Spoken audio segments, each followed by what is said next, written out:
What knows? Alipigwa msalabani. Kuna jamaa pale mjini. Jamaa pale mjini leo mchanga na wesi. Wako wamejazana pale. The P. Na wesi. Sasa wanawake ni kweli tu focus hapo.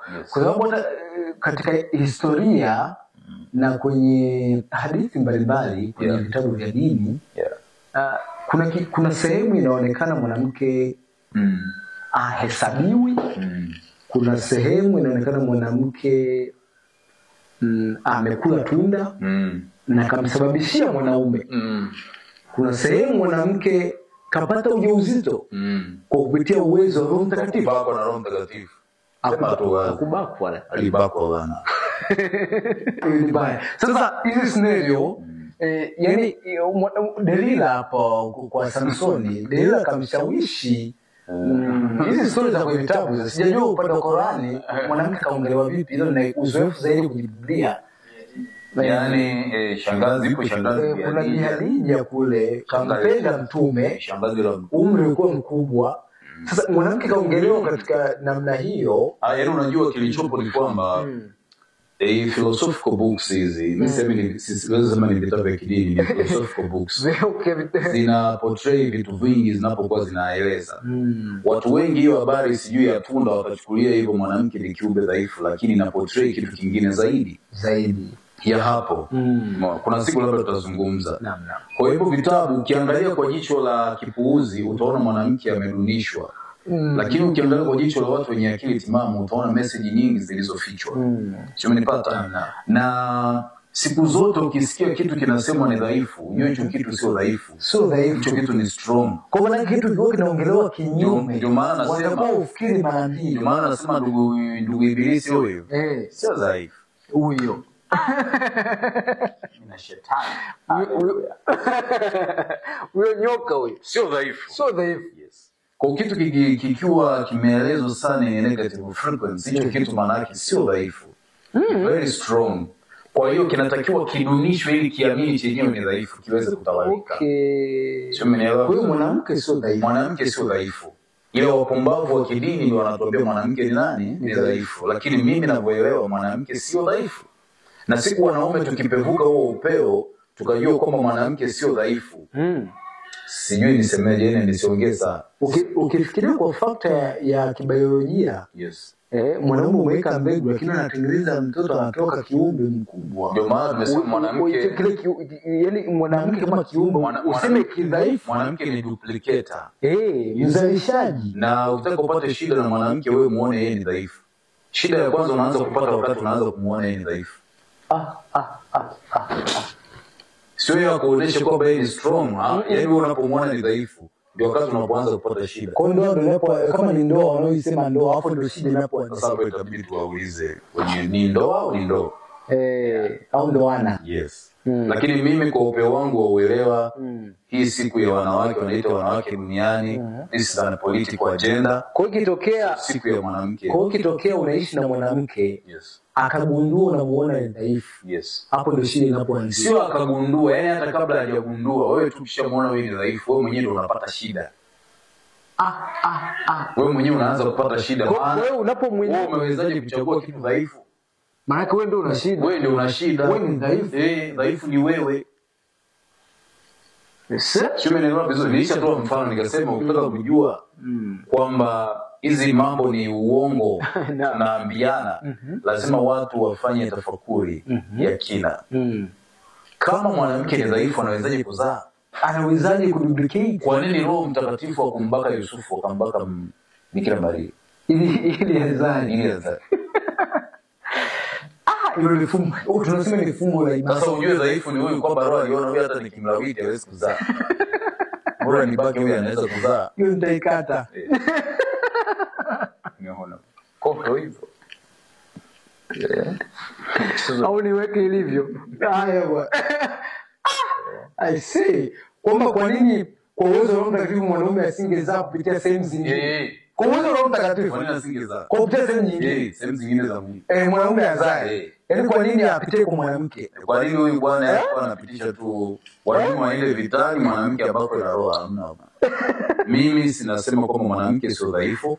Hicho cha kwanza, lakini kikubwa nikazie kwamba hii sio siku ya wanawake duniani. This is a political agenda kwa ajili ya watu wenye organization. Wataraise fund kwenye mataasisi, watapata fedha, wataandaa mikutano, watakuja watoe hotuba za kimkakati, waeleze mambo mengi kuhusu mwanamke, lakini yote ni urongo. Mimi ninasema kitaalamu wanawake wana magonjwa 5. Na mtu yeyote atakayefanikiwa kutibu haya magonjwa ya wanawake, dunia itakuwa peponi. Magonjwa 5. Yes, na wanawake wanatakiwa kujua wanayo magonjwa, ndio maana wanaenda kwenye nyumba wanaita za vibudu za ibada. Lakini magonjwa 5 tumeyataja kila tunaenda kwenye mlongo. Sasa sio lazima usiwape mbwa viuo utakatifu. I say, ila una magonjwa. Kwani huko kanisani unapoenda kupewa mawota na masandi na oili majivu, kwani wanaambiwa? Hawaambiwi. Ila wanaambiwa tu lete maji utabarikiwa. Yes. Lakini hicho kitu tunakwambia, kama hii siku ingekuwa kweli ni siku ya wanawake, basi hata serikali zetu zingewekeza kutibu hayo magonjwa 5 ambayo mwanamke anayo. Yes. Na sioni mpango huo. Sioni yani taasisi yote ikishughulika na mambo. Naona tu ni mambo ya political drama. Mtu zungumzia scenario moja ya mwaka 2021 baada ya kifo cha rais wa awamu ya 5 bwana au hayati Magufuli.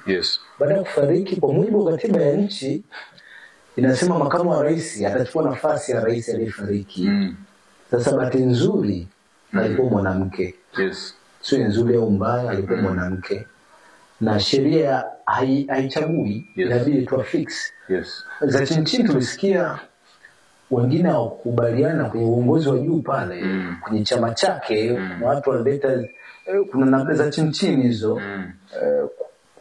Kwa uongozi wa nchi au serikali ikasema nitawafuata katiba.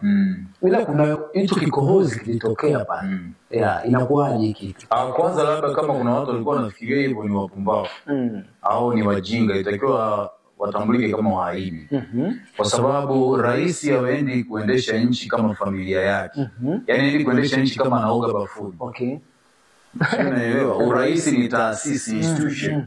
Kwa hiyo unakuwa tu pale kama spana ya kufunga nuts.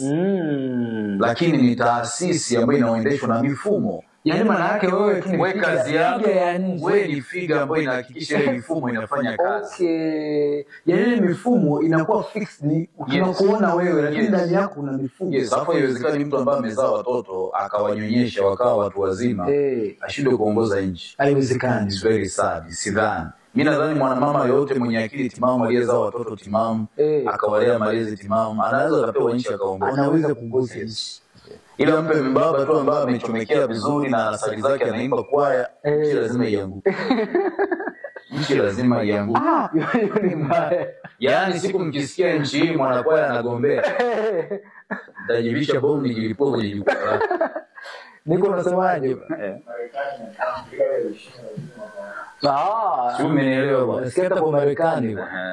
Kwa hiyo ndio tofauti ambayo ipo. Kwa hiyo mimi nasema, alafu na tunapojadili siku ya mwanamke, lazima kwanza tujiulize mwanamke ni kitu gani? Sio, unanielewa? Maana unajua kuna nadharia za nje na uelewa wa ndani. Mwanamke ni nini? Tumesema ni stage fulani baada ya kuvuka hicho nilichokuwa nasema. Je, anapofika kwenye stage ya 4 anakuwa tayari kweli mwanamke au bado kuna utoto ndani yake? Sasa ndio hapo unaposema mwanamke unazungumzia mtu aliyeko stage ya 4 ya mtu wa jinsia ya kike. Kama hajafika hiyo stage bado hajawa mwanamke. Ile mwanamke lazima kwanza awe ameushinda msitu. Kama msitu umemshinda, huyo sio mwanamke, huyo ni mgonjwa wa kike aliyekomaa.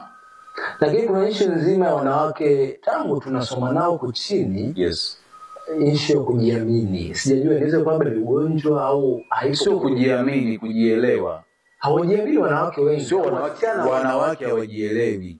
Kwa sababu wakati wa kuwa kipepeo walizuiwa wakafungwa kuwa mbuzi kwenye zizi. Na kumbuka kuna baadhi ya dini mwanamke haruhusiwi kwenda mbele kuhutubia. Sio dini, sema baadhi ya wauni.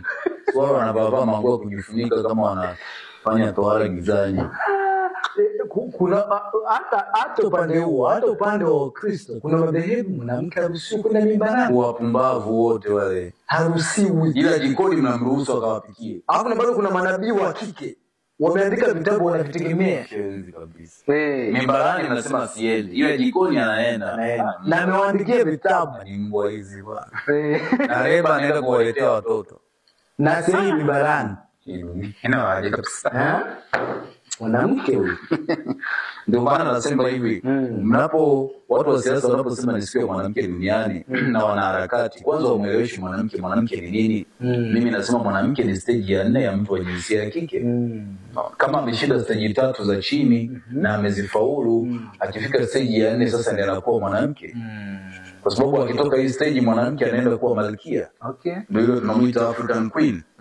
African Queen sio msichana wa miaka 20, 10 na ngapi, no. African Queen ni mtu aliyeshinda yani vigezo vikuu. Ndio pale sasa anakaa na kuwa African Queen. Kwa hivyo rais wa hapa Tanzania anaweza kuwa African Queen. Anaweza kawa, anaelekea. Kama atatuachia legacy ya giza la mama, anaelekea kwa Queen. Yes. Au ndio tunaelekea kuwa machawa. Kama atashinda giza la mama. Hapa ni mwendo wa vitasa vya mama. Watu wanasema ukimsifia sana mama unaonekana unajipendekeza. Sasa kumsifia kwa namna gani? Mimi nimesema kama atashinda giza la mama ataelekea kuwa African Queen. Ila kama atatuachia giza tuone la wale ndugu wabwawa.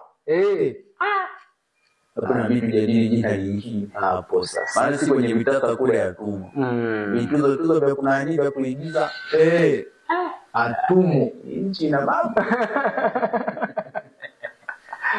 Lakini anyway, nadhani tunajifunza vitu vingi kwa uongozi wa mwanamke. Mimi kwa upeo wangu akituondolea giza la mama. Akatuondolea msongamano wa barabara 4 za jiji la Dar es Salaam.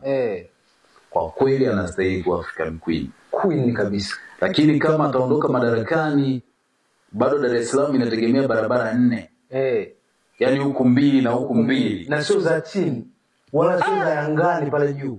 Hapo endelee tu kuitwa mama. Sio queen. Bado hiyo lezo bado. Hiyo ni reality. Hatusemi kwa ubaya, na mazuri yake amefanya. Lakini anatakiwa outshine wanaume waliomtangulia. Yes, kwa sababu mji kama Dar es Salaam ulitakiwa ina barabara hata 12. Kwa sababu ile jamu inatupunguzia na inaongeza gharama. Umeona? So kuna vitu, tatizo kama la umeme.